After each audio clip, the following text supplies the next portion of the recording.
അന്ധകാരം നിറഞ്ഞു നിൽക്കുന്ന ഈ ലോകത്തിലേക്ക് സത്യപ്രകാശമായി ഉദിച്ചിറങ്ങിയ ഉദയ നക്ഷത്രമാണ് കർത്താവായ യേശുക്രിസ്തു. ആദിമ മനുഷ്യനായ ആദാമിന്റെ കാലം മുതൽ യേശു ജനിക്കുന്നതിന് തൊട്ടുമുമ്പുള്ള വരെയുള്ളതായ കാലഘട്ടങ്ങൾ, അവിടെ ഇരുളും വെളിച്ചവും തമ്മിലുള്ളതായ പോരാട്ടങ്ങൾ നമുക്ക് കാണാം. എവിടെയെല്ലാം ജീവനുള്ള ദൈവത്തിന്റെ വചനത്തിന് അടിസ്ഥാനപ്പെട്ട് വചനത്തിൽ വേരൂന്നി നാം മുന്നോട്ട് പോകുന്നുവോ, അവിടെ വെളിച്ചം ജയിക്കും, ഇരുൾ തോൽക്കും.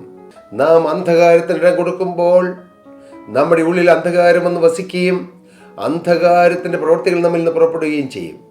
എന്നാൽ നാം വെളിച്ചത്തിന് ഇടം കൊടുക്കുമ്പോൾ വെളിച്ചം നമ്മിൽ വസിക്കുകയും വെളിച്ചത്തിന്റെ പ്രവൃത്തികൾ നമ്മിൽ നിന്ന് പുറപ്പെടുകയും ചെയ്യും. കയ്യനും ഹാബേലും അതിന് നല്ല ഉദാഹരണങ്ങളാണ്. ഒരപ്പൻ്റെ മക്കൾ, ഒരേ സാഹചര്യത്തിൽ വളർന്നവർ. പക്ഷേ ഒരാൾ വെളിച്ചത്തെ സ്നേഹിച്ച് വെളിച്ചത്തിന് വേണ്ടി നിന്നു, ഒരാൾ അന്ധകാരത്തിന് അടിമയായി തീർന്നു.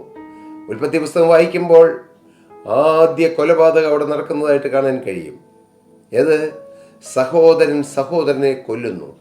അന്ന് തുടങ്ങിയതായ ആ ഒരു യുദ്ധം, അന്ന് തുടങ്ങിയതായ മനുഷ്യനും തമ്മിലുള്ളതായ പോരാട്ടം, അന്ധകാരവും വെളിച്ചവും തമ്മിലുള്ള പോരാട്ടം ഇന്നും തുടരുന്നു. അത് വിപുലമായി അത് രാജ്യങ്ങളിലേക്കും വ്യാപിച്ചിരിക്കുന്നു.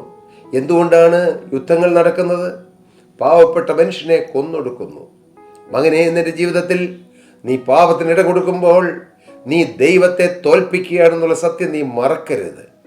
സഹോദര, പ്രിയ സഹോദരി, നിന്റെ ശരീരം തിന്മയ്ക്ക് വിട്ടുകൊടുക്കുമ്പോൾ, മദ്യപാനത്തിന് വിട്ടുകൊടുക്കുമ്പോൾ, കോപത്തിന് അടിമയായി തീരുമ്പോൾ, ഒരു മനസ്സില്ലാതെ ജീവിക്കുമ്പോൾ, ഈ ലോകത്തിൻ്റെ മ്ലേച്ഛതയ്ക്ക് വേണ്ടി ജീവിതം വിട്ടുകൊടുക്കുമ്പോൾ, മദ്യത്തിനും മയക്കുമരുന്നിനും അടിമകളായി സ്വന്തം ശരീരം തന്നെത്താൻ അഴുക്കാക്കുവാൻ അശുദ്ധിക്ക് വിട്ടുകൊടുക്കുമ്പോൾ, മ്ലേച്ഛതയിലൂടെ നടക്കുമ്പോൾ നാം ഓരോരുത്തരും പരാജയപ്പെടുകയാണ്.